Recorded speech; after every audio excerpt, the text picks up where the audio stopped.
Dia pinjam pinang.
أعوذ بالله السميع العليم من الشيطان الرجيم بسم الله الرحمن الرحيم السلام عليكم ورحمة الله وبركاته. Sama-sama kita buka majlis kita dengan membaca Ummul Kitab Al-Fatihah. A'udzu billahi minasy syaithanir rajim. Bismillahirrahmanirrahim. Alhamdulillahi rabbil alamin arrahmanir rahim maliki yaumiddin iyyaka na'budu wa iyyaka nasta'in ihdinas siratal mustaqim siratal ladzina an'amta 'alaihim ghairil maghdubi 'alaihim waladdallin amin. Alhamdulillah, syukur pada Allah Subhanahu wa taala pada malam yang mulia ini dapat sama-sama kita bertemu lagi selepas kita terpisah beberapa ketika. Itu semua sudah takdir Allah Subhanahu wa taala yang perlu sama-sama kita redha meredainya. Seingat saya pengajian kita yang terakhir di masjid ini ialah berkaitan dengan kisah Nabi Yusuf alaihissalam, dan kita telah pun berjalan separuh daripada kisah tersebut, di mana dalam kisah itu kita telah sampai kepada peringkat di mana Nabi Yusuf alaihissalam akhirnya dengan fitnah yang dibuat oleh isteri kepada pemimpin besar Mesir dan juga kawan-kawan perempuannya telah memfitnah Nabi Yusuf, dan akhirnya Nabi Yusuf telah dipenjara. Baginda dipenjara bukan kerana jenayah yang dia buat, tetapi kerana fitnah yang dibuat oleh wanita-wanita yang tidak bertanggungjawab tadi. Baik itu kita mesti berdoa pada Allah, Allahumma inni a'udzubika min fitnatin nisa. Ya Allah, lindungilah kami daripada fitnah orang-orang perempuan. Ya, kerana perempuan ni dialah madu dan dia juga adalah racun. Ya. Jadi Nabi Yusuf alaihissalam masuk penjara kes perempuan. Ya. Bukan kerana dia main perempuan, tetapi perempuan fitnah dia sebab tidak mau mengikut kehendak perempuan-perempuan tersebut. Kita dah dengar dah cerita ini, dan Nabi Yusuf akhirnya dibawa ke penjara. Allah Subhanahu wa taala menghendaki sesuatu yang besar berlaku dalam penjara tersebut. di mana Nabi Yusuf alaihissalam walaupun dia di penjara, tetapi beliau seorang nabi, beliau seorang rasul yang memiliki akhlak yang sangat mulia. Walaupun berada dalam penjara, beliau tetap melazimkan akhlak-akhlak yang mulia, sehingga beliau dipercayai oleh banduan-banduan yang lain. Beliau tidak diletakkan di bilik khas. Kononnya kalau dia ni nabi kena letak bilik khas sebab dia VIP, tak ada. Dia diletakkan sama saja dengan banduan-banduan yang lain. Jadi beliau telah menunjukkan akhlak yang sangat baik, sehingga banduan-banduan yang lain rasa bahawa inilah tempat orang mereka mengadu kalau mereka ada masalah. Tiba-tiba dua orang banduan yang ada dalam penjara tersebut telah bermimpi, dan mimpi tersebut mereka rojokkan kepada orang yang paling mereka percayai dalam penjara tersebut. Kepada warden tidak, mereka tak percaya pada warden. Mereka percaya kepada kawan mereka juga, banduan seperti mereka juga, yaitu Yusuf alaihissalam. Ya, seorang tu bermimpi bahawa dia memerah anggur. Seorang tu bermimpi bahawa dia memikul biskut, atas kepala dia datang burung lalu mematuk-matuknya. Lalu Nabi Yusuf mentakwilkan mimpi tersebut.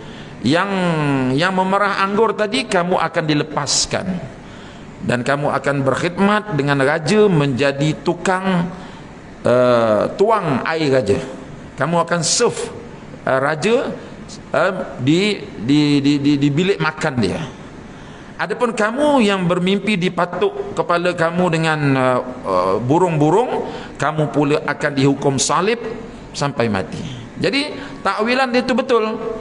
Yang bermimpi memerah anggur tadi akhirnya lepas, dan beliau telah dipanggil untuk berkhidmat kepada raja Mesir. Ya. Lalu Allah mentakdirkan berlaku pula satu peristiwa besar di mana? Di penjara, di istana itu. Dan sebelum lelaki yang bermimpi anggur tadi itu lepas, Nabi Yusuf berpesan kepada dia, wahai teman, kalau kamu berjumpa dengan tuanku, pesan kepada tuanku bahawa dalam penjara ini ada seorang banduan yang dipenjarakan kerana dianiaya. Pesan pada tuanku, ya. Jadi kawan dia tadi kata, okey, saya akan beritahu tuanku. Sebab Nabi Yusuf, ya, dia minta supaya kes dia ni dibicarakan. Dia bukan minta pengampunan daripada tuanku. Ya, nanti kita tengok bagaimana bermaruahnya Nabi Yusuf. Dia tidak pernah nak minta pengampunan, tetapi dia minta dia dibicarakan sekali lagi. Sebab itu dia beritahu perkawan dia, bila kamu balik ke istana, kamu dah baik dengan tuanku, beritahu kepada tuanku bahawa di penjara ini ada seorang banduan yang dianiaya. Minta supaya kes ini tolong dibicarakan. Saya sanggup dibicarakan sekali lagi, sebab saya masuk ke penjara ini tanpa dibicarakan.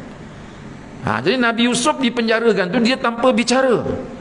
Ya, dia difitnah oleh perempuan-perempuan itu. Kebetulan perempuan-perempuan tersebut suami mereka ialah orang-orang besar negara.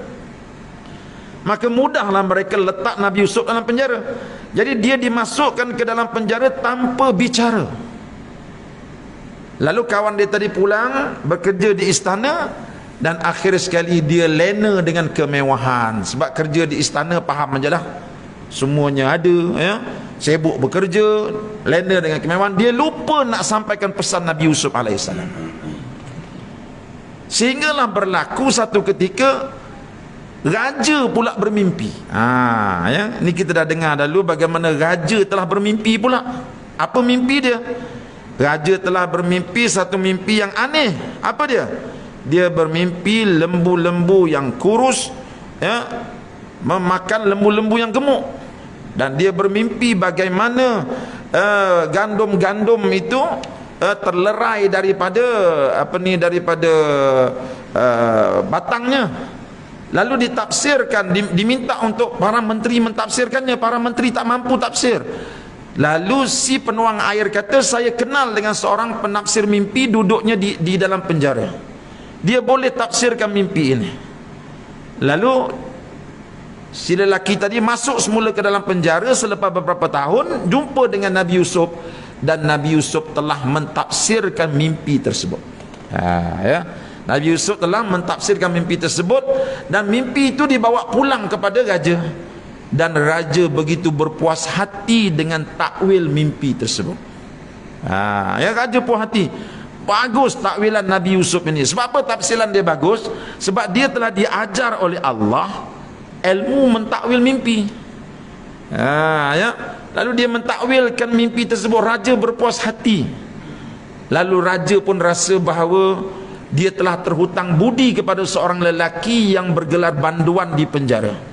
Maka biasalah raja-raja ni, bila dia tengok orang itu sudah berjasa pada dia, maka dia boleh berikan keampunan. Lalu disuruh kepada lelaki tadi pergi ke penjara, beritahu Nabi Yusuf siap-siap pakaian dia, sebab raja nak berikan keampunan penuh, dia boleh keluar daripada istana.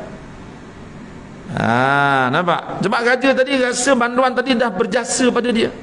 Lalu si lelaki tadi pergi ke penjara, beritahu, wahai Yusuf, raja terhutang budi kepada engkau dan dia nak beri kepada engkau kemaafan penuh, siapkan baju engkau. Kata Nabi Yusuf, no way, saya tak mau keluar daripada penjara ini. Kalau saya dikeluarkan daripada penjara kerana diberikan keampunan daripada raja, saya tak mau. Sebab itu cara orang yang tak ada maruah. Saya dimasukkan ke dalam penjara ini kerana difitnah. Kalau saya dikeluarkan daripada penjara semata-mata keampunan daripada raja, maka bila kebenaran itu akan ditegakkan? Saya hanya akan keluar daripada penjara ini kalau saya dibicarakan sekali lagi. Itu dia. Nabi Yusuf dia tak mengharapkan keampunan raja pun, padahal raja dah tawarkan dah. Kalau kita lah duduk di tempat Nabi Yusuf tu macam mana agaknya? Ya?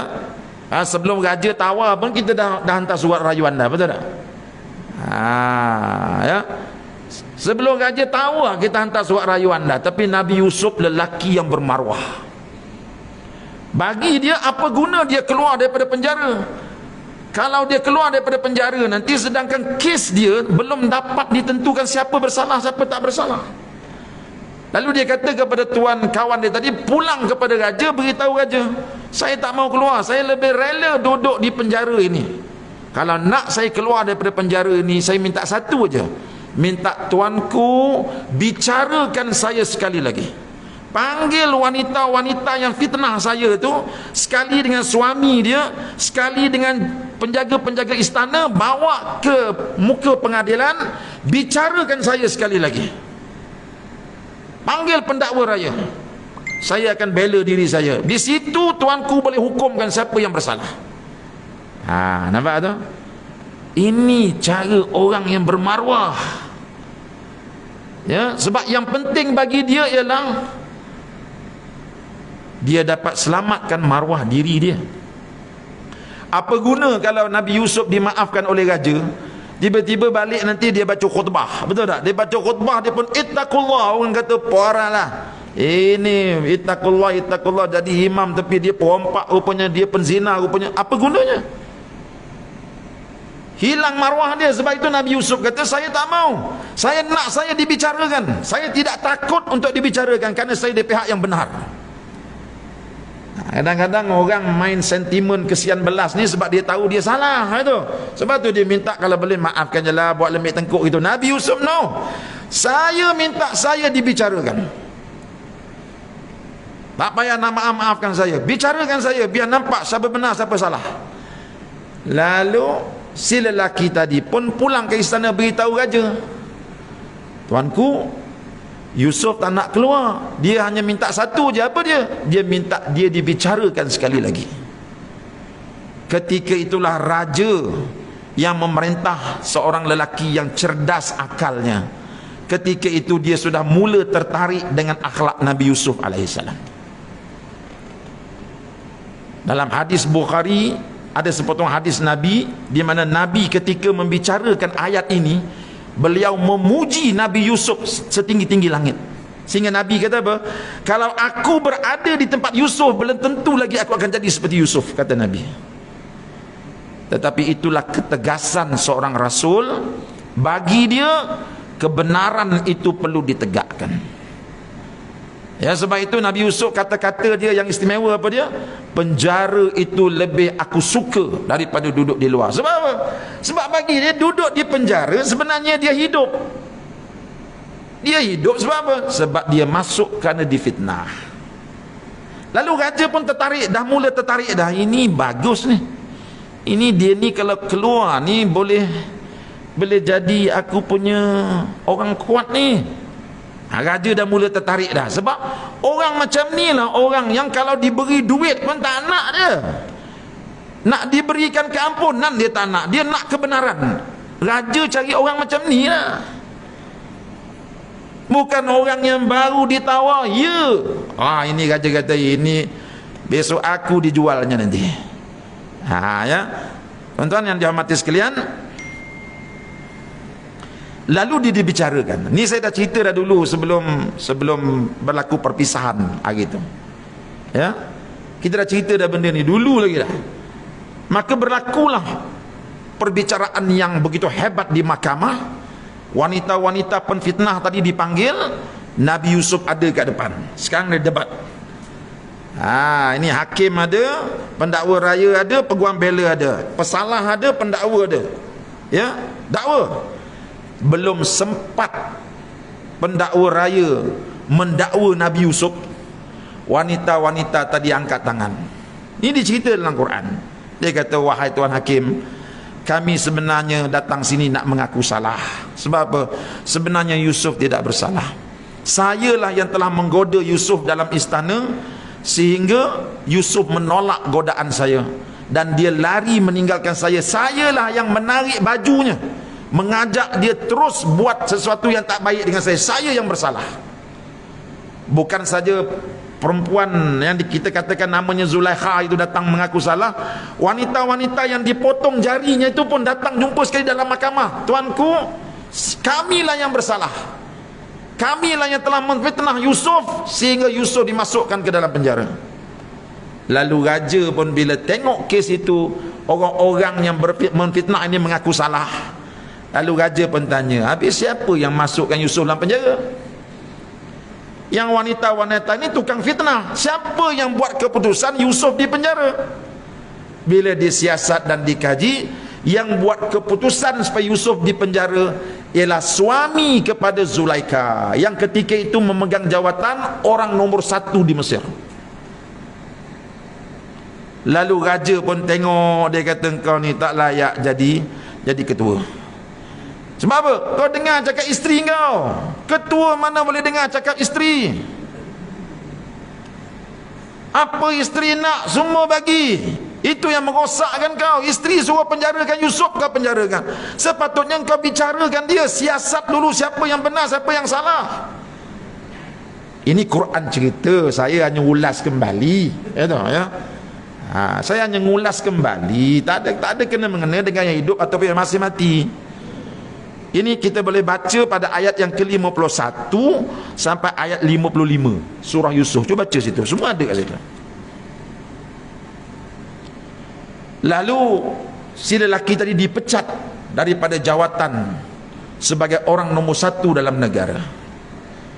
Maka ketika itulah tuan-tuan, tuanku nampaknya sudah pun ada calon yang terbaik untuk duduk di tempat itu. Nampak tu? Tuanku sudah ada calon. Sebab apa? Mengapa dia? Sebab dia telah menguji calon ini. Diberikan apa pun dia tolak. Aku nak berikan dia kemaafan, dia minta dia dibicarakan. Ini orang jujur, ini orang baik. Lalu raja pun rasa, aku dah ada calon untuk menggantikan kamu. Kamu boleh keluar daripada sini. Dan lelaki itu dipecat. Dan selepas itu Quran tidak lagi menceritakan ke mana lelaki itu pergi. Selepas itu Quran menumpukan kepada penceritaan bagaimana Nabi Yusuf alaihissalam selepas dilepaskan. Dia dilepaskan bukan keampunan, bukan kerana pengampunan, tetapi dia dapat membuktikan bahawa dia tidak bersalah. Dan orang yang memfitnah juga telah membuat pengakuan bahawa kami yang fitnah. Sebab itu dia dilepaskan. So dia dilepaskan dengan penuh marwah. Ya. Jadi bila dia dilepaskan, dengan penuh marwah, ya. Raja kata apa? Tuan-tuan tengok ayat 54-nya. Wa qala al-maliku tuni bihi astakhlishu li nafsi. Falamma kallamahu qala innaka al-yawm ladaina makinun amin. Masya-Allah. Kata Quran cerita pada ayat 54 surah Yusuf. Dan setelah mendengar pengakuan perempuan-perempuan itu, raja berkata, setelah perempuan-perempuan tadi mengaku dia fitnah Nabi Yusuf, raja pun kata, bawalah Yusuf kepadaku. Aku hendak menjadikan dia orang yang khas untuk aku bermesyuarat dengannya. Apa maknanya tu? Maknanya sang raja sudah mempercayai Nabi Yusuf sebagai orang yang layak untuk diambil buah fikirannya. Kenapa? Karena dia seorang yang jujur. Kalau dia memberi pandangan itu bukan untuk kepentingan diri dia dan keluarga dia, ini pasti untuk orang ramai. Apa kata raja? Falamma kallamahu qala innaka al-yawm ladaina makinun amin. Kata raja, bawalah Yusuf kepadaku. Aku nak menjadikan dia orang yang khas untuk aku bermesyuarat dengannya. Setelah Yusuf dibawa menghadap dan raja berkata-kata dengannya serta mengetahui kebijaksanaannya, berkatalah raja kepadanya, sesungguhnya engkau hari ini wahai Yusuf seorang yang berpangkat tinggi, lagi dipercayai di kalangan kami. Itu dia. Apa kata raja? Wahai Yusuf, sekarang engkau orang kanan aku, dan pangkat engkau adalah pangkat yang paling tinggi sekali. Artinya dia sudah dilantik menjadi orang yang paling kanan di sebelah raja. Sebab itu ulama-ulama tafsir mengatakan bahawa sistem pemerintahan di Mesir di zaman Nabi Yusuf ini adalah sistem pemerintahan raja berperlembagaan. Macam kita ada raja, tetapi yang memerintahnya ialah Perdana Menteri, iaitu Nabi Yusuf. Raja ini dia duduk di atas, yang memerintah negara ialah Nabi Yusuf alaihissalam. Sebab itu orang kata, macam mana Nabi Yusuf boleh memerintah dengan orang bukan Islam? Sebab raja tu dia bukan Islam. Raja tersebut dia bukan Islam. Macam mana Nabi Yusuf boleh memerintah bersama dengan orang bukan Islam, mengamalkan sistem-sistem yang bukan Islam? Jawapan dia ialah Nabi Yusuf jadi Perdana Menteri. Raja tersebut dia tak campur tangan dalam urusan pemerintahan. Dia hanya raja berperlembagaan sahaja. Yang menentukan kanunnya, yang menentukan segala undang-undangnya adalah Nabi Yusuf alaihissalam. Mana dalil? Kita boleh rujuk nanti di hujung cerita Nabi Yusuf, ketika Nabi Yusuf dapat menangkap adiknya Bunyamin yang dituduh mencuri. Nanti kita tengok nanti, kalau sempat malam ni sempatlah, tak sempat lagi satu siri lah. Di hujung cerita Nabi Yusuf ini, ketika adik-beradik Nabi Yusuf yang ketika itu belum lagi kenal Nabi Yusuf datang ke Mesir minta sedekah nak gandum, sebab pada masa itu berlaku kemarau. Nabi Yusuf kenal yang datang tu semua ialah adik-beradik dia, yang dulu inilah abang aku, inilah adik aku yang campak aku dalam pigi. Nabi Yusuf kenal seorang-seorang, tapi adik-beradik dia tak kenal dia. Sebab apa tak kenal dia? Sebab masa dia campak Nabi Yusuf kecil lagi. Jadi budak kecil bila dia membesar wajah berubah. Ada pun abang dia yang tua tu, masa dia campak Nabi Yusuf ke dalam pigi tu, muka dia sama macam tu juga. Sebab orang dah tua wajah tak berubah. Budak kecil wajah berubah macam saya ni. Wajah saya masa budak dulu bukan macam ni. Orang kata macam Hel Amir lah dulu. Sekarang ni dah jadi macam John Cena. Sebab itu Nabi Yusuf dia kenal itu abang dia. Ini yang campak aku dalam pigi, tapi dia buat dono, buat tak tahu je. Lalu bagaimana trik dia? Dia nak supaya abang-abang dia bawa Bunyamin, adik bongsu dia, datang ke istana. Bunyamin masa tu ada di Palestin. Lalu dia buat satu trik, dipendekkan cerita ya. Dibawa Bunyamin ke istana. Dia tengok ini adik aku Bunyamin. Dia panggil masuk dalam bilik, dia kata, Min, aku ni ucup, kau jangan tak tahu. Bunyamin tengok, betul lah, ini ucup. Aku dah jadi orang nombor 1 Mesir, kau jangan beritahu adik-beradik kita yang lain, aku nak kenakan dia. Baiklah bang. Bunyamin pun setuju. Maka Nabi Yusuf pun berilah gandum-gandum yang dikendaki oleh adik-beradik dia tadi. Dia beri gandum, ya. Masa gandum tu dicedok dengan cupak. Nabi Yusuf punya cerdik, Allah Ta'ala bagi ilham dekat dia. Cupak gandum tu dia ambil, dia sorokkan dalam buntil yang dimiliki oleh adik bongsu dia. Lalu bila gandum 11 guni gandum telah diisi, sebab yang datang tu 11 orang, maka ketika nak berangkat, dia punya pekerja kata, tuanku, kita punya cupak gandum sudah hilang, orang curi. Nabi Yusuf kata, engkau carilah sendiri, dan kalau dapat cari, kita hukum dia. Habis nak hukum dengan apa, tuanku? Kita hukum dengan syariat Nabi Yaqub, kata Nabi Yusuf. Di situ menunjukkan bahawa Nabi Yusuf alaihissalam berhukum dengan hukum Allah. Pada ketika itu syariat Nabi Yaqub, pencuri yang ditangkap kalau salah, dia mesti berkhidmat dengan orang yang dia curi barangnya. Itu syariat Nabi Yaqub ketika itu. Lalu bila ditanya, kita hukum pencuri ini dengan syariat Nabi Yaqub. Kalau didapati dia bersalah, dia mesti jadi hamba aku, kata Nabi Yusuf. Itu syariat Nabi Yaqub. Lalu bila dicari, rupanya cupak itu ada dalam guni yang dimiliki oleh adik bongsu dia Bunyamin. Siapa letak? Nabi Yusuf yang letak. Itu dia punya trik aja. Sebab dia nak adik dia duduk di istana. Di sini menunjukkan apa? Nabi Yusuf berhukum dengan hukum Allah. Ya, baik. Itu cerita tu panjang lagi tu, lama lagi. Malam ni tak sampai kau situ. Ya. Itu gimmick-gimmick aja. Lalu ketika telah diberitahu oleh raja, engkau ni orang yang paling tinggi kuasa di kalangan orang di sini, Nabi Yusuf pun mula minta satu permintaan. Itu dah orang raja sendiri kata apa?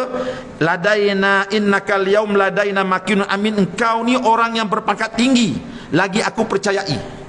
Ketika itulah Nabi Yusuf ambil kesempatan.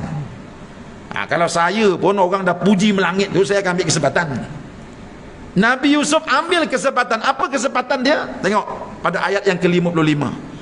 Qala ja'alni ala khazainil ardi inni hafizun alim. Yusuf berkata, jadikanlah daku pengurus perbendaharaan hasil bumi Mesir. Sesungguhnya aku sedia menjaganya dengan sebaik-baiknya, lagi mengetahui cara mentadbirnya. Nabi Yusuf bila telah dipuji melangit oleh raja, dan dia tahu raja sangat sayang pada dia, dia buat satu permintaan. Apa dia? Minta jawatan. Dia minta jawatan. Padahal raja dan lantik dia jadi PM, dan lantik dia jadi Perdana Menteri. Besar dah gaji Perdana Menteri tu. Dia kata, tuanku, sekadar jadi PM patut tak puas hati. Lantik patut jadi PM, dan lantik patut jadi Menteri Keuangan sekali. Dua jawatan patut nak.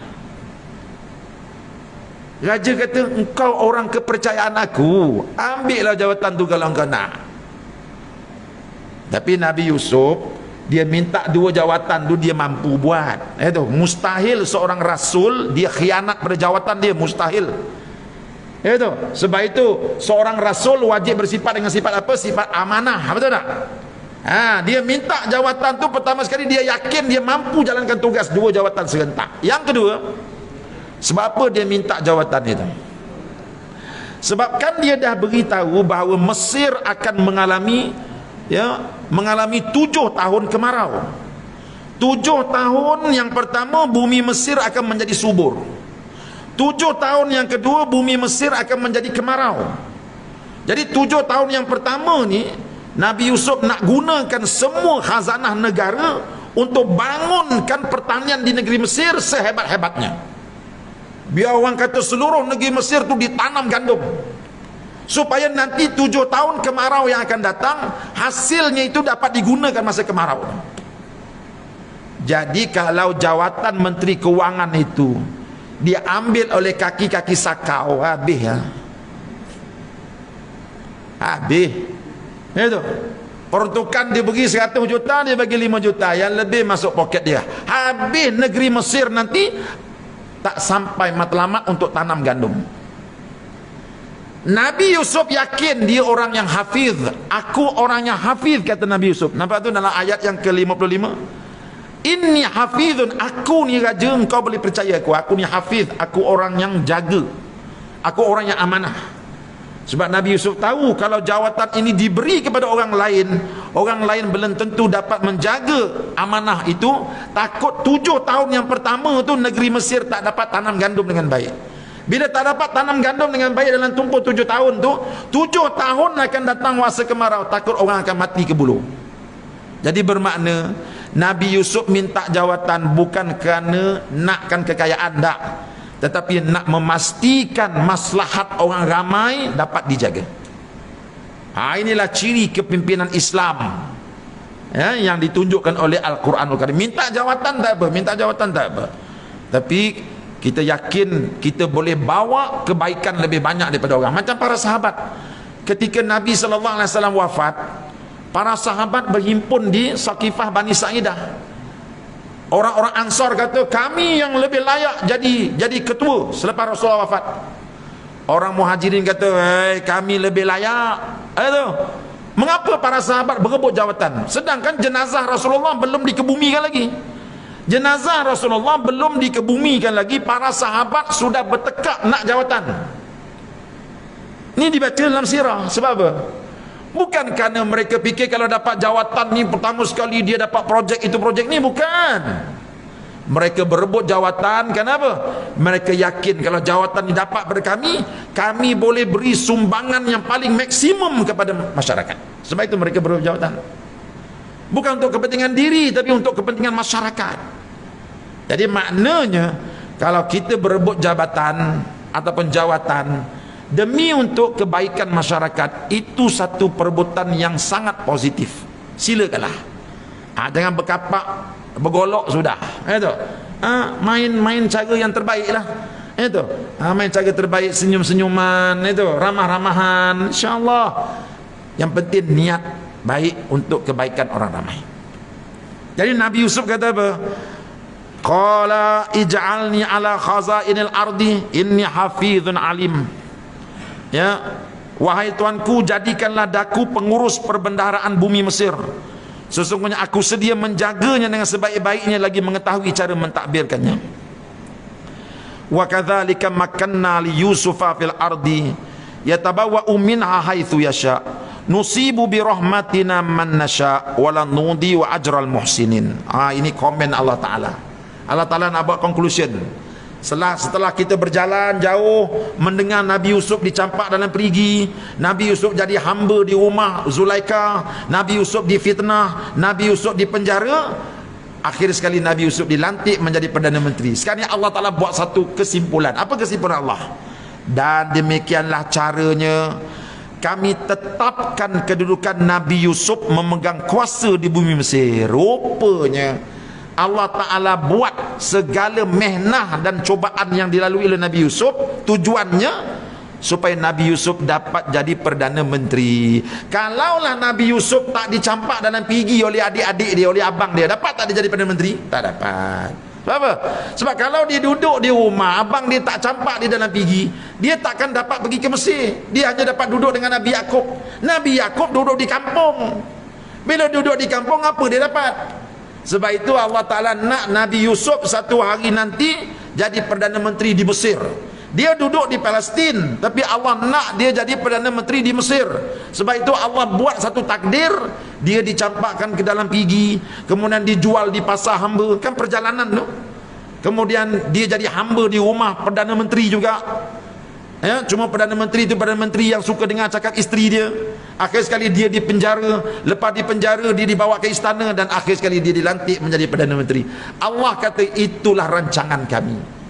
Ini maksud dia, wa makaru wa makarallah wallahu khairul makirin. Kamu merancang, kami pun merancang, tapi perancangan kami ternyata lebih baik daripada perancangan kamu. Abang dia rancang nak lenyapkan Nabi Yusuf. Allah kata aku pun rancang juga. Aku pun rancang supaya kamu letak adik kamu dalam pergi, tapi aku merancang Nabi Yusuf untuk jadi Perdana Menteri di Mesir. Ini conclusion yang Allah Ta'ala buat. Ya, sebab itu kita jangan sedih sangat. Andai kata hari ini tuan-tuan berniaga, tiba-tiba besok bankrupt, kita tak tahu, mungkin dengan sebab bankrupt tu kita akan jadi exco. Sebab bankrupt lah kita akan jadi orang yang hebat. Kita tak tahu perjalanan kita di masa akan datang. Ya, baik. Ia bebas tinggal di negeri itu di mana saja yang disukainya. Kami limpahkan rahmat kami kepada sesiapa saja yang kami kendaki, dan kami tidak menghilangkan balasan baik kepada orang-orang yang berbuat kebaikan. Allah kata apa? Wala nudhi'u ajral muhsinin. Orang yang buat kebaikan kami takkan hilangkan langsung balasannya, dia akan dapat juga. Begitu juga orang yang buat kejahatan, kami takkan hilangkan balasannya. Ya, baik. Wala ajrul akhirati khairul lil ladzina amanu wa kanu yattaqun. Dan sesungguhnya pahala hari akhirat lebih baik bagi orang yang beriman serta mereka pula sentiasa bertakwa. Ya, baik. Tuan-tuan yang dirahmati sekalian, sekarang ini kita masuk ayat yang ke-58. Dalam ayat 58 ini babak yang baru. Dalam kisah Nabi Yusuf ni ada 4 babak. Kita masuk babak yang ketiga ni. Quran tidak ceritakan bagaimana Nabi Yusuf buat projek ekonomi. Dia tak cerita. Jadi kalau Quran tak cerita, kita tak payah ceritalah. Ya. Terus Quran bawa kita kepada bagaimana abang-abang dia yang sedang lapar di bumi Palestin. Sebab bila berlaku kemarau 7 tahun tu, bukan saja bumi Mesir mendapat kemarau, negeri-negeri yang berjiran dengan Mesir pun kena kemarau juga, termasuklah Palestin. Nabi Yakub dan anak-anak dia, iaitu abang-abang Nabi Yusuf, duduk di Palestin. Lalu di Palestin berlaku kemarau yang sangat dahsyat, kekurangan makanan. Lalu abang-abang Nabi Yusuf kata apa? Saya dengar di Mesir itu ada seorang raja, seorang menteri pandai, dia mengurus pertanian di negara dia. Ketika orang lain dapat kemarau, tak makan, tak cukup makan, dia berjaya menyara rakyat dia. Nampak tak? Lalu mereka bercadang untuk pergi ke Mesir. Nampak tu? Tengok ni pada ayat yang ke-58. Waja'a akhuhu Yusuf fadakhalu alaihi fa'arafahum wa hum lahu munkirun. Dan setelah tiba musim kemarau, datanglah saudara-saudara Yusuf ke Mesir. Lalu masuklah mereka mendapatkannya. Yusuf dengan serta-merta kenal mereka, sedangkan mereka tidak mengenalnya. Ya. Jadi bila dah berlaku kemarau, abang-abang Nabi Yusuf pun datang. Ni berapa tahun ni? Daripada jarak Nabi Yusuf kena campak dalam pigi sampai dia jadi Perdana Menteri ni berapa tahun? Quran tidak menceritakannya. Jadi kita tak usah buat andaian apa-apalah. Kita boleh bayangkan bahawa Nabi Yusuf ketika itu sudah dewasa. Sampai dah jadi Perdana Menteri itu maknanya dah dewasa lah. Tak mungkin dia umur 17 tahun. Ya. Mungkin ketika itu umurnya dah 40 tahun. Mungkin. Kita tak tahu. Jadi abang-abang dia pun kata, jom kita pergi ke Mesir. Sebab di Mesir itu ada seorang laki-laki pemimpin yang berjaya mengatasi masalah kemarau, kekurangan makanan. Lalu mereka pun pergi ke Mesir dan mereka terus jumpa dengan Nabi Yusuf alaihissalam. Di sini menunjukkan apa tuan-tuan? Mudahnya orang zaman dulu berjumpa dengan pemimpin mereka. Nabi Yusuf Perdana Menteri, padahal mereka yang datang ni orang Palestin. Macam mana dia boleh jumpa direct dengan Nabi Yusuf?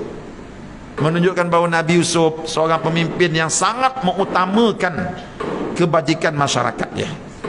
Ya. Kita sambung kejap lagi.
Allahu Akbar, Allahu Akbar.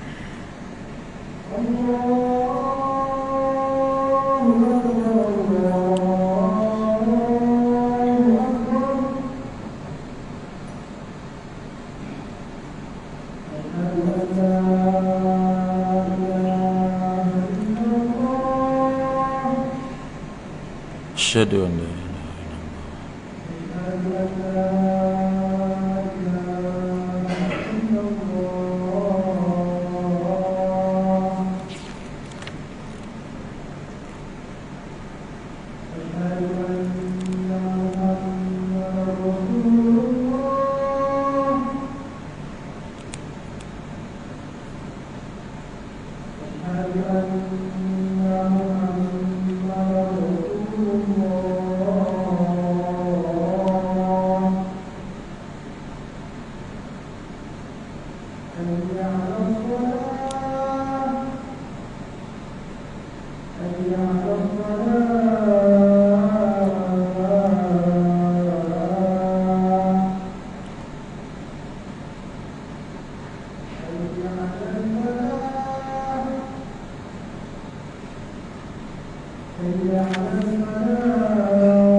Allahu Akbar, Allahu Akbar.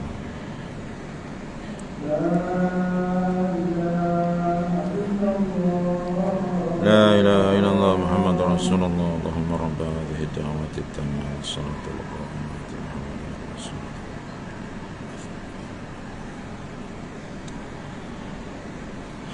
Dan Nabi Yusuf bila melihat mereka ni datang minta bantuan makanan, maka Nabi Yusuf tidak menghampakan mereka. Ini disebut dalam ayat yang ke-59 surah Yusuf. Walamma jahazahum bijihazihim qala tuni bi akhil lakum min abikum ala tarawna anni ufil kaila wa ana khairul munzilin. Dan tatkala Yusuf menyediakan untuk mereka bekalan mereka, berkatalah ia pada kali yang lain, bawalah kepadaku saudara kamu yang sebapa. Tidakkah kamu melihat bahawa aku menyempurnakan bekalan makanan kamu dan bahawa aku sebaik-baik penerima tetamu? Jadi ketika Nabi Yusuf menyediakan bijirin-bijirin gandum untuk mereka yang datang daripada Palestin, ini tu abang-abang dia tak tahu lagi bahawa ni Nabi Yusuf ni. Dia letak yang datang tu ada 9 orang. Itu ya. Yang datang tu ada 10 orang. 10 orang datang, ada seorang tak ada. Nabi Yusuf tahu dia ada 11 orang. Ada seorang lagi dekat Palestin tak datang, itu adik dia Bunyamin. Lalu ketika dia dah penuhkan kuda-kuda mereka, ada 10 ekor kuda, semua kuda tu ada buntil, dia dah masukkan gandum. Dia kata lain kali bila datang sekali lagi, bawalah adik bongsu kamu yang sebapa dengan kamu. Dia tak sebut si ibu sebapa, yang sebapa dengan kamu. Jadi abang-abang dia ni oleh kerana otak tu fikir makan aja, dia tak terfikir kata-kata Nabi Yusuf. Macam mana dia tahu kita ada adik sebapa ya? Sepatutnya dia boleh terfikir macam tu. Tetapi itulah manusia ni, bila dia dah terfikir bab perut, dia dah terfikir bab kahwin, dia dah terfikir bab harta, dia tak, orang cakap pun dia tak ambil kisah. Kata Nabi Yusuf, lain kali kalau kamu datang sini, bawa adik kamu yang bongsu yang sebapa dengan kamu. Bukankah kamu tengok aku ni pemurah? Maknanya kalau kamu datang lagi bawa dia, aku akan bagi bekalan gandum yang lebih pada ni lagi. Nabi Yusuf cuba nak ighra' dia. Ighra' mana nak memberi semangat kepada mereka supaya bawa adik bongsu dia. Sebab Nabi Yusuf nak jumpa Bunyamin, adik bongsu dia. Tapi dia tak nak beritahu abang-abang dia ni bahawa dia ialah Yusuf AS yang dicampak dan pergi dulu. Kan? Kemudian fa illam ta'tuni bihi fala kaila lakum indi wala taqrabun. Oleh itu kalau kamu tidak membawanya kepadaku, maka tidak ada hak bagi kamu mendapat bekalan makanan di sisiku, dan janganlah kamu menghampiriku lagi. Kata Nabi Yusuf, kalau akan datang kamu tak bawa adik bongsu kamu tu, kamu jangan cari aku lagi, aku tak bagi dah makanan kat kamu. Ya. Di sini Nabi Yusuf mengamalkan satu taktik di dalam negosiasi. Apa dia? Yaitu mengugut mereka. Ini ugutan daripada Nabi Yusuf yang positif. Ya. Dia bukan ugutan yang bawa kepada perkara negatif ni. Ya, Nabi Yusuf ugut dia. Kalau kamu tak bawa adik kamu, akan datang kamu nak cari gandum aku tak bagi dah, jangan cari aku lagi.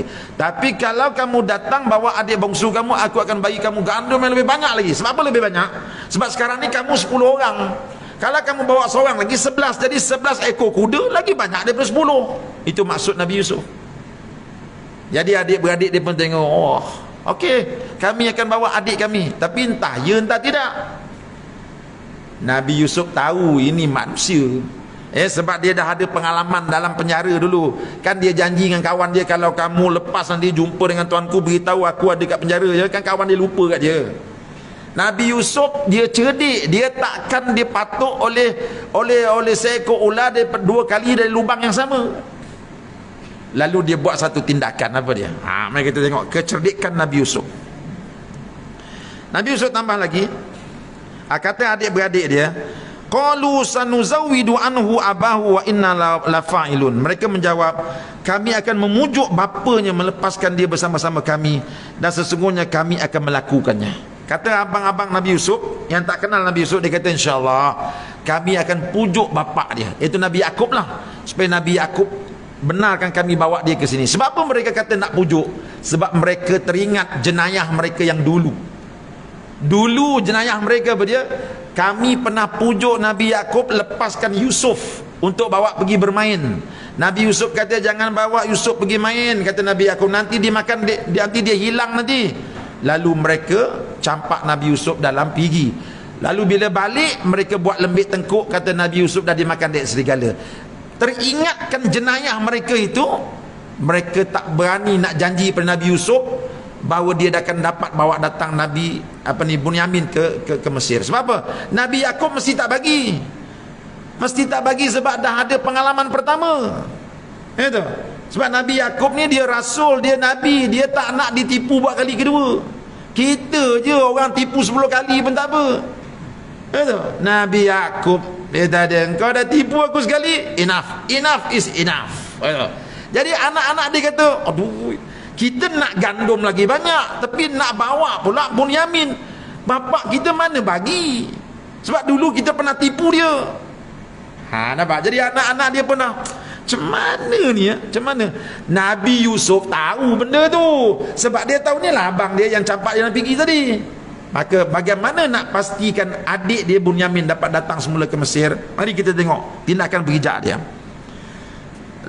Wa qala li fityanihi ij'alu bida'atahum fi rihalihim la'allahum ya'rifunaha idzan qalabu ila ahlihim la'allahum yarji'un.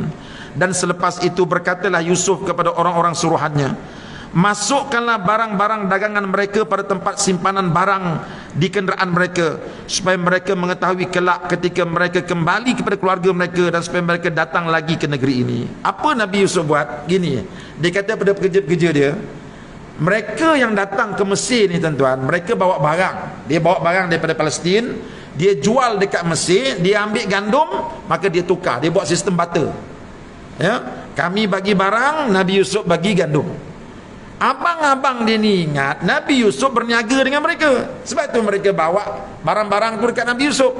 Nabi Yusuf kata gini kepada pekerja dia, barang-barang mereka ni jangan ambil, letak bawah. Gandum letak di atas, biar dia tak nampak barang-barang dia.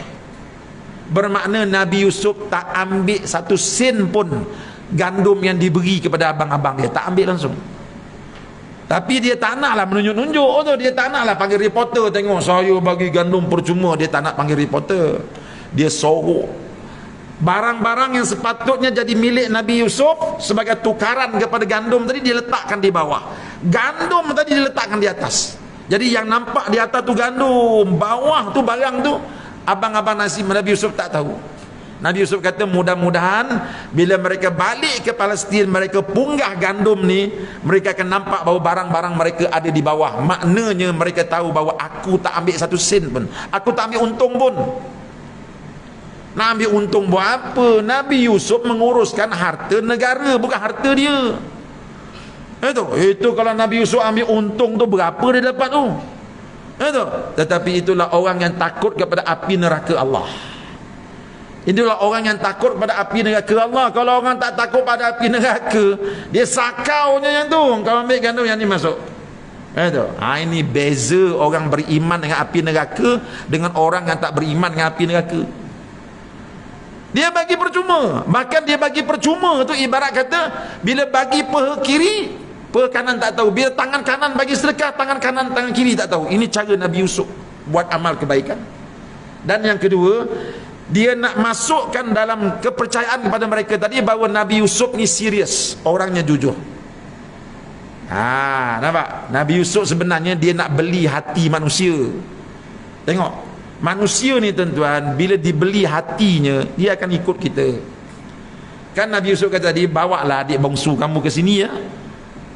Macam mana nak pastikan bahawa adik bongsu dia bawa? Nabi Yusuf bagi gandum tu percuma, tanpa disedari. Jadi bila mereka sampai di Mesir, di Palestin, mereka buka gandum tu, tengok barang mereka ada di bawah, Nabi Yusuf tak ambil. Ketika tu apa rasa mereka? Baiknya raja ni, baiknya dia. Itu tak ada letak syarat apa pun, dia bagi percuma. Sebab itulah mereka jumpa bapa mereka Yakub, wahai ayah, izinkanlah kami bawa adik kami yang bongsu ni ke Mesir, sebab raja Mesir nak jumpa dia.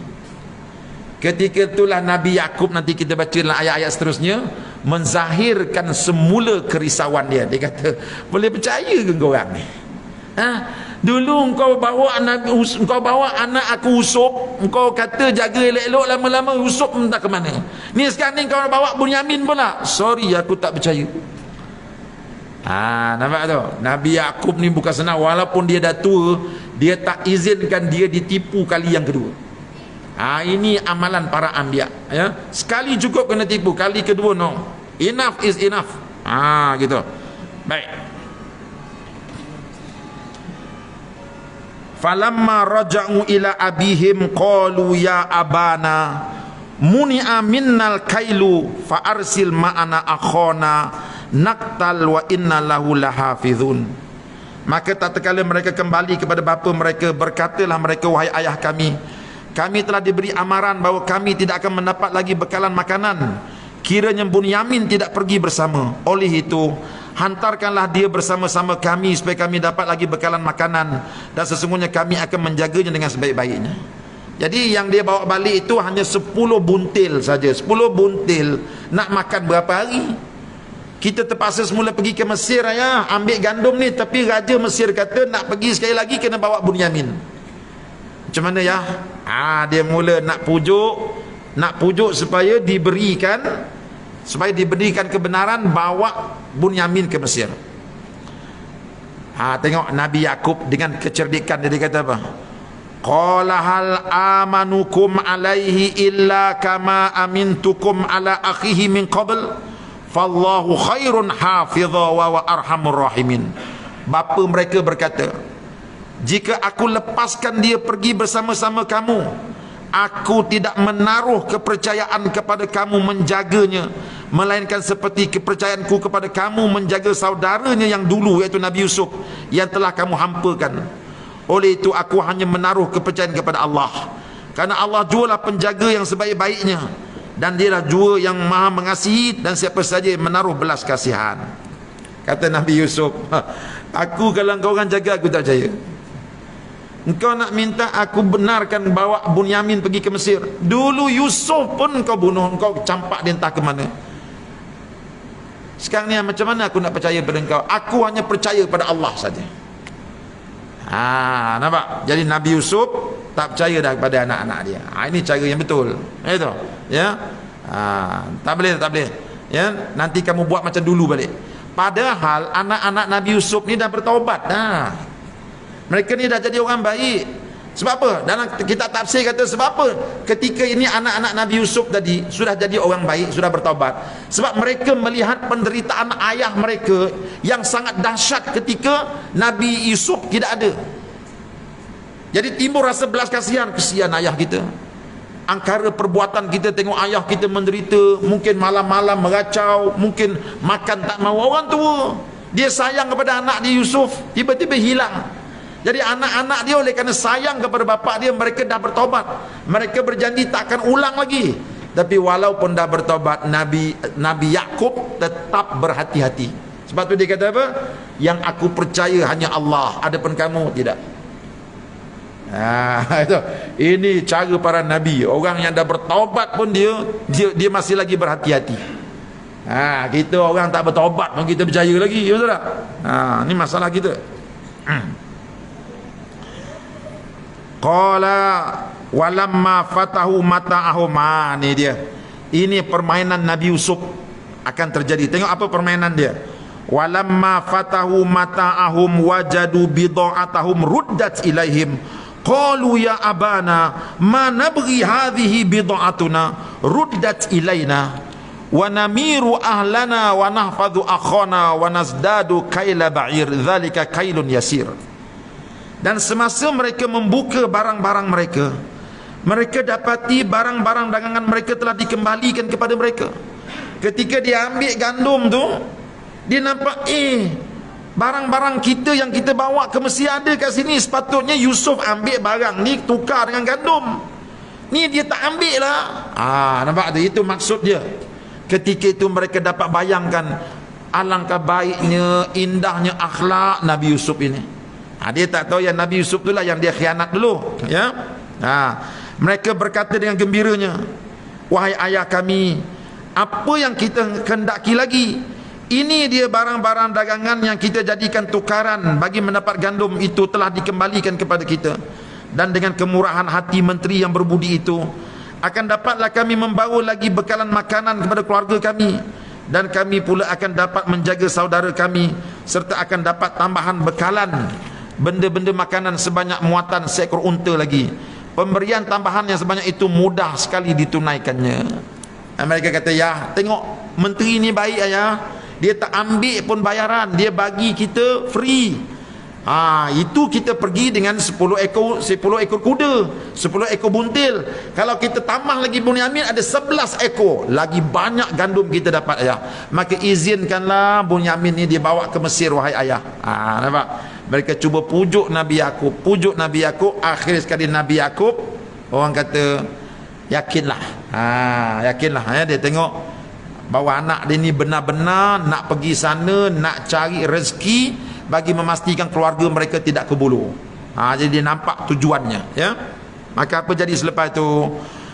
Qala lan ursilahu ma'akum hatta tu'tuni mawthiqan minallah litatunnani bihi illa an yuhata bikum falamma atauhu mawthiqahum qala Allahu ala ma naqulun wakil. Bapa mereka berkata, aku tidak sekali-kali akan melepaskan dia, yakni Bunyamin, pergi bersama-sama kamu sehingga kamu memberi kepadaku satu perjanjian yang teguh, yakni bersumpah dengan nama Allah bahawa kamu akan membawanya kembali kepadaku dengan selamat, kecuali jika kamu semua dikepung dan dikalahkan oleh musuh. Maka tatkala mereka memberikan perjanjian yang teguh, yakni bersumpah kepadanya, berkatalah ia, Allah jualah yang menjadi saksi dan pengawas atas apa yang kita semua katakan itu. Jadi kata Nabi Yakub, ginilah, aku takkan lepaskan Bunyamin pergi dengan kamu kecuali kamu mesti bersumpah dengan nama Allah bahawa kamu akan jaga Bunyamin ni elok-elok dan bawa semula dia pulang ke Palestin. Janji. Anak-anak dia pun apa lagi tuan-tuan, bersumpahlah, wallahi wabillahi watallahi, kami akan jaga Bunyamin elok-elok dan bawa dia pulang semula ke sini. Nabi Yakub pun tengok, bila orang Islam dah bersumpah dengan nama Allah, maka kita percayalah, ya. Sebab bersumpah ni bukan benda kecil itu. Kita mengambil Allah tu sebagai dalil untuk membela kita. Kalau kita berada di pihak yang benar, alhamdulillah. Tapi bayangkan kalau kita berada di pihak yang salah, tiba-tiba kita ambil Allah untuk bela kita, sedangkan kita tahu kita bersalah. Macam mana jadinya itu? Ya. Tapi Nabi Yakub tengok, anak aku ni memang jujur. Sebab apa? Sebab dia pergi sana tak ada niat lain, nak cari gandum. Gandum tu untuk apa? Untuk sara keluarga mereka daripada kebulu. Sebab tu dia kata, tak apa, kamu dah bersumpah dengan nama Allah, sila ambil adik kamu bawa ke Mesir. Tapi jaga-jaga keselamatannya. Baik. Cuba tuan-tuan tengok, Nabi Yakub sambung lagi. Dia bagi panduan. Walaupun telah bersumpah dengan nama Allah, Nabi Yakub sebagai orang tua bagi panduan macam mana supaya kamu pergi ke sana selamat. supaya adik kamu ni dapat balik dengan selamat. Apa kata Nabi Yakub? Wa qala ya bunai la tadkhulu min babin wahidin wadkhulu min abwabin mutafarriqah. Dan ia berkata lagi, wahai anak-anakku, janganlah kamu masuk ke bandar Mesir dari sebuah pintu sahaja, tetapi masuklah dari beberapa buah pintu yang berlain-lain. Kata Nabi Yakub, kamu ni semua 11 orang kan? Baik. Bila sampai kat Mesir, jangan semua 11-11 masuk ikut satu pintu. Berpecah. Ya, berpecah. Mungkin 2 ikut sana, 2 ikut sini. Sebab apa? Sebab kita tak tahu kita ni di negeri orang, takut orang nampak kita ada yang berdengki, ada buat apa itu gini, lalu mereka mengatur sesuatu yang jahat untuk kita. Ya, itu tafsiran sebagian ulama. Tetapi saya lebih suka kepada tafsiran guru tafsir kami, Dr. Salah Al-Khalidi. Dia kata apa? Dia kata jangan kita pandai-pandai tafsirkan mengapa Nabi Yakub pesan kepada anak-anak dia jangan masuk melalui satu pintu saja. Sebab Quran sendiri tidak beritahu kita apa hikmahnya, apa sebabnya. Jadi kalau Quran sendiri mendiamkan apa sebab, maka kita tak payahlah nak mencari sebab-sebabnya. Mungkin sebab strategi, wallahu alam. Quran pun tak cerita. Ya. Jadi bila Quran tak cerita apa sebabnya, kita terima dan beriman sahaja. Ya. Tapi dari segi hikmahnya kita boleh berfikirlah. Ya. Dan dalam tafsir kata pintu tersebut adakah pintu masuk ke Mesir atau pintu istana? Tak tahu. Apa maksud Nabi Yakub pun kita tak tahu pintu yang mana. Cuma kita beriman dalam ayat ini, Nabi Yakub pesan pada anak-anak dia, kamu bersebelas ini jangan masuk melalui satu pintu, berpecah-pecahlah kamu. Mungkin 2 orang ikut pintu ni, 3 orang ikut pintu ni, masuk. Gitu ya. Jadi ini ialah usaha yang dibuat oleh Nabi Yakub supaya anak dia selamat. Walaupun anak-anak dia telah bersumpah dengan nama Allah, ya, tetapi dia memberikan panduan macam mana nak selamat di rantau orang. Gitu ya. Sekali lagi, dan aku dengan nasihatku ini tidak dapat menyelamatkan kamu daripada sesuatu takdir yang telah ditetapkan oleh Allah. Jadi walaupun aku telah beri kamu panduan bagaimana nak selamat di negeri orang, tetapi kalau Allah telah takdirkan sesuatu berlaku pada kamu, aku tak boleh buat apa-apa, kata Nabi Yakub. Itu semua ketentuan Allah. Sebab itu bila kita nak bermusafir, jangan lupa baca doa. Bismillah tawakkaltu ala Allah la haula wala quwata illa billahil aliyil azim. Bila kita sampai kat negeri orang, tengok je negeri orang tu, Allahumma inni a'udzubika min syururi ahli hadhil qaryah. Wahai Tuhan, aku minta lindung dengan Engkau daripada kejahatan penduduk-penduduk di sini. Itu. Macam saya tadi, sampai je saya 20 ni baca doa ni.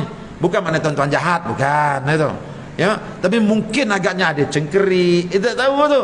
Mungkin ada belalang, manusia baik belaka, ada lipan, kita tak tahu, betul tak? Jadi kita baca doa. Semua je kita kahwin, bila kita kahwin pun ada doa dia. Di malam pertama tu kita nampaklah masa bertunang isteri kita semua okey, betul tak?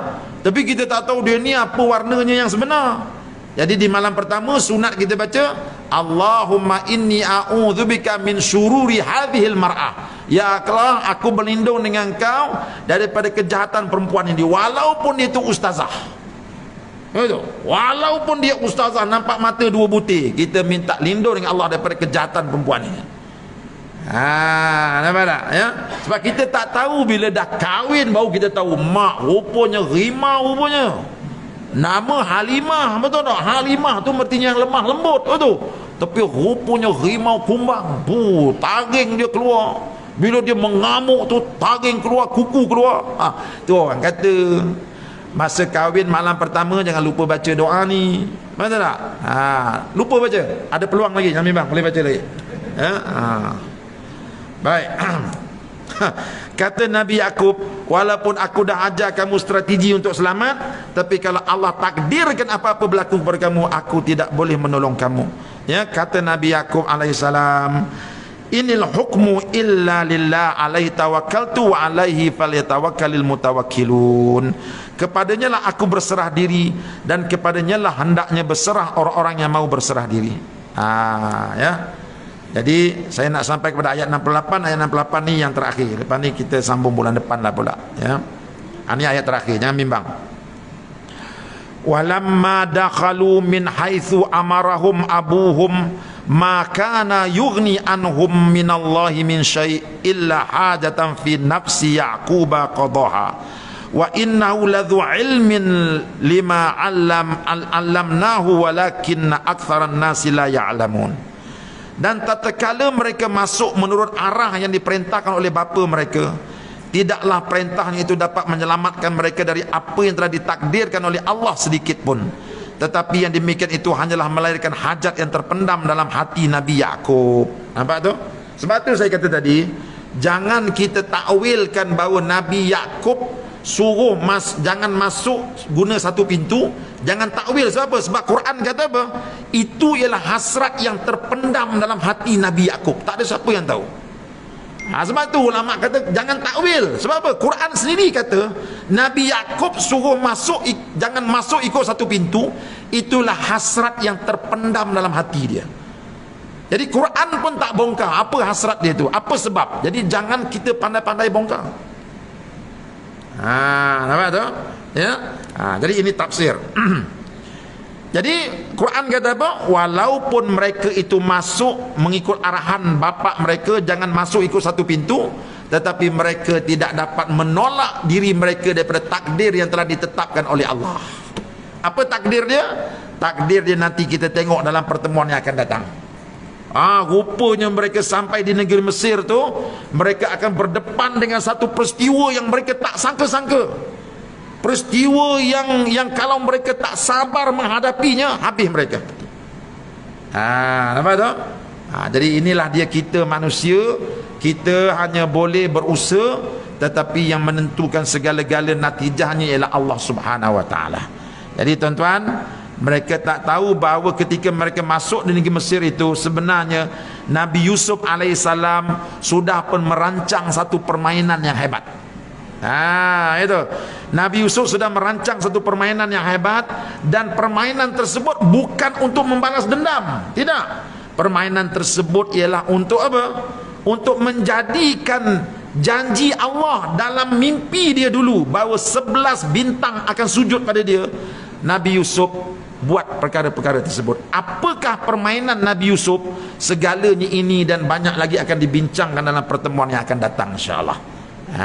Di bulan depan lah, ya, kita akan bincang apa strategi Nabi Yusuf dan apa kesudahan cerita Nabi Yusuf yang panjang ini, ya. Jadi itu sajalah yang dapat disampaikan pada malam ini sebab masa pun dah malam.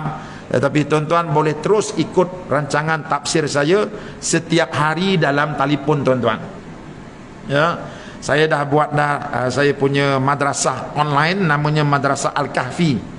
Sebab hari itu kan saya dalam edah. Bila dalam edah ni dia tak boleh ceramah. Jadi bila tak boleh ceramah, saya pun buat satu madrasah online, nama dia Madrasah Al-Kahfi. Tuan-tuan boleh ikuti ceramah tafsir saya daripada hari Isnin sampai hari Jumaat pukul 7.30 pagi sampai pukul 8 pagi. Hari-hari ada, Sabtu Ahad saja tak ada. Jadi tuan-tuan 7.30 saja tekan link tu, saya akan ke udara dengan tuan-tuan live. Kita akan tadabbur ayat demi ayat.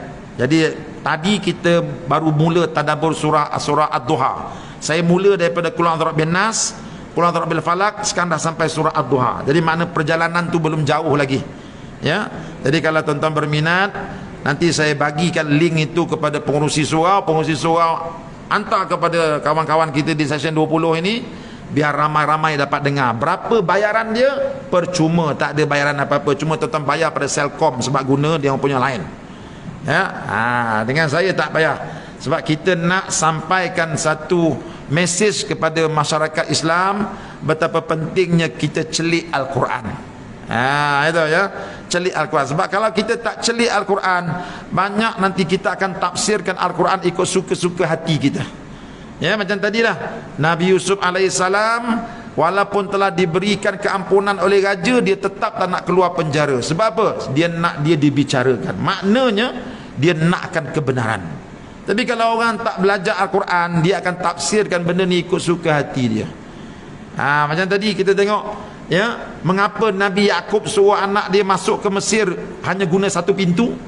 Macam-macam orang takwil, sebabnya begini, sebabnya begini. Sedangkan Quran beritahu itu adalah hasrat yang terpendam dalam diri Nabi Yakub, tak ada siapa yang tahu. Sebab tu ulama kata jangan takwil benda tu, jangan takwil, biar dia begitu je. Lalu anak-anak dia bila masuk ke Mesir, mereka berpecah, tidak ikut satu pintu. Saya rasa mungkin tuan-tuan boleh takwil, saya pun boleh takwil, agaknya begini kot, agaknya begini. Tak, Allah kata tak payah takwil. Itu hasrat yang terpendam dalam diri Nabi Yakub. Kita tak tahu sebab apa. Sebab Nabi Yakub ni dia nabi, dia dapat ilham daripada Allah, ya. Kita tak tahu apa sebabnya. Jadi ini penting tuan-tuan untuk kita mempelajari ayat demi ayat. InsyaAllah saya akan cuba untuk menghabiskan satu Quran dengan izin Allah, itu ya. Saya pun dah berumur dah ni, tak tahu sempat habis ke tidak, itu. Kalau tuan-tuan doakan saya panjang umur, sempat habis satu Quran. Kalau tak sempat, tuan-tuan sambunglah pula, itu ya. Tuan-tuan ada anak-anak tu, pesan kepada anak-anak belajar rajin-rajin, takut Ustaz Uda tu tak lama dah, itu. Bila dia tak sempat habis, kau habiskan tafsir dia. Tak apa, habiskan, ya. Sebab ulama-ulama pun tuan-tuan kadang-kadang bila dia tak habis, anak murid dia habiskan, ya. Macam Imam Nawawi, dia karang kitab Majmu'. Kitab Majmu' tu ada dekat 30 jilid. Imam Nawawi karang bukan semua kitab, dia buat separuh lagi tu disambung oleh anak murid dia, sebab dia meninggal dunia awal. Jadi makna rancangan saya ni, kalau tak sempat habis, tuan-tuan tolong cari orang untuk habiskan. Yang penting masyarakat kita di Malaysia, di dunia dapat faham isi Al-Quran dengan baik.